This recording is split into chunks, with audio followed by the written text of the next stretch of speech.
Assalamualaikum students, how are you? I hope you are fine. Today we are going to learn about problem number 6, 7 and 8 from unit number 7. Students हमने पिछले lecture में बाकी जो problems हैं वो हल कर लिए हैं, तो आज हम इनका सोल्यूशन देखेंगे।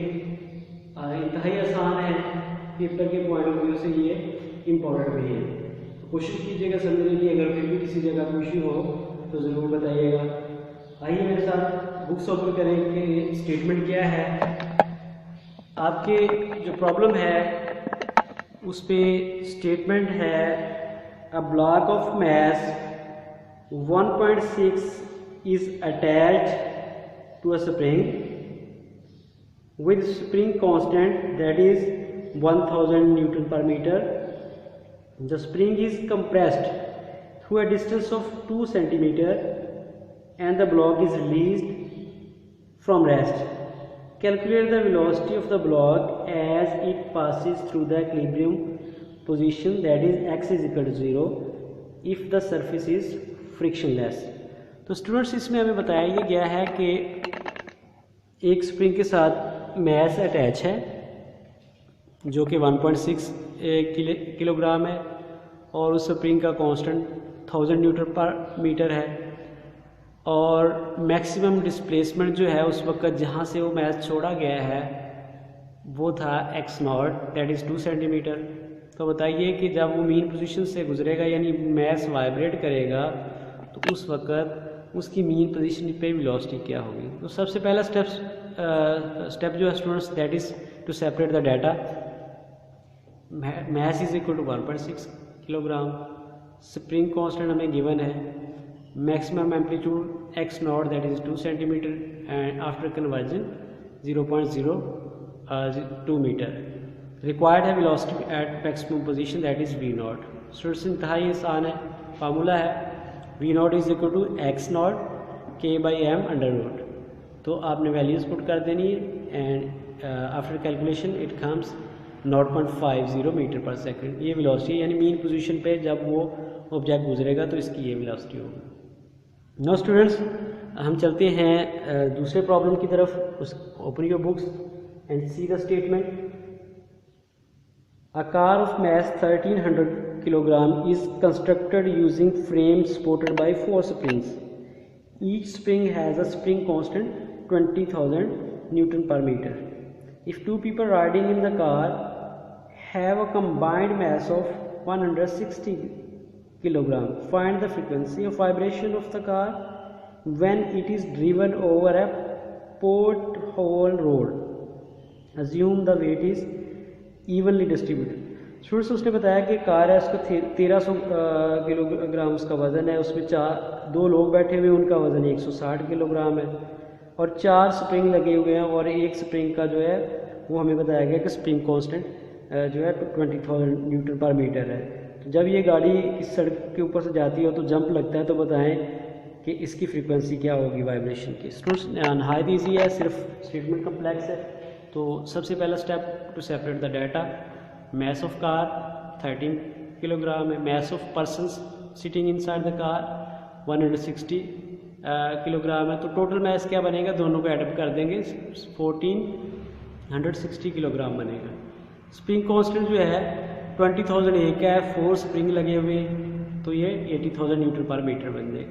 We have to calculate what is the frequency when the car is jump over the hole port hole. जब उस पर जंप करेगी तो हमें बताना पड़ेगा फ्रीक्वेंसी क्या है। Students we know that frequency is 1/τ। ये 1/τ के बराबर टाइम पीरियड के बराबर होती है। तो टाइम पीरियड क्या होता है मास स्प्रिंग सिस्टम का 2πm/k अंडर रूट। फ्रीक्वेंसी क्या हो जाएगी उसका 1/सम हो जाएगी। तो नेक्स्ट स्टेप में मैंने क्या किया, ओवर एंड ओवर को ऊपर लिख दिया, ये आ जाएगा। वैल्यूज़ आप पुट करेंगे तो आपका आंसर जो आ जाएगा 1.18 hertz. This will be the frequency with which the car will vibrate. तो नहायत आसान है स्टूडेंट्स, मुश्किल नहीं है। नाउ हम चलते हैं प्रॉब्लम नंबर 8 की तरफ। इम्पोर्टेंट है ये भी और मुश्किल नहीं है, बिल्कुल आसान सा प्रॉब्लम है। स्टूडेंट्स इसकी स्टेटमेंट जो है, स्टेटमेंट कुछ यूँ है, find the amplitude, frequency and a period of object vibrating at the end of a spring. If the equation for its position as a function of time is x is equal to 0.25 cos pi over 8 into t, what is the displacement of the object after 2 seconds?